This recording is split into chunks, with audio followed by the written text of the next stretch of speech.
ఈరోజు కావలి పట్టణానికి చెందినటువంటి మసూదన్ రావు కశ్మీర్లో జరిగినటువంటి టెర్రరిస్ట్ దురాగత చర్యల్లో బలైనటువంటి విషయం అందరికీ తెలిసిందే. వారి కుటుంబాన్ని, వారి భార్య పిల్లల్ని పలకరించేందుకు రావటం జరిగింది. మన ఇక్కడ కావలి ఎమ్మెల్యే గారితో కలిసి వారి ఇంటికి వచ్చి ఇంట్లో వాళ్ళతో మాట్లాడి వాళ్ళ విషయాలు తెలుసుకొని, ఆరోగ్య పరిస్థితి తెలుసుకొని, వారికి ధైర్యాన్ని నింపేటువంటి ప్రయత్నం చేయడం జరిగింది. కుటుంబ వ్యవహారాలు ఏమిటి, ఎలా ఉన్నారు, వాళ్ళ మానసిక స్థితి ఎలా ఉంది, ఆరోగ్య స్థితి ఎలా ఉంది, ఇవన్నీ కనుక్కోవడం జరిగింది.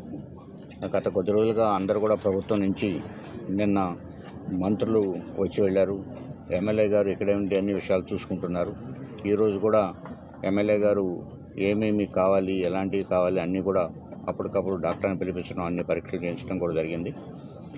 రాబోయే రోజుల్లో కూడా ఏ రకమైనటువంటి సహాయం కావాలి, ప్రభుత్వంతో మాట్లాడి ఎలాంటి చేయొచ్చు అనేటువంటి చేశారు.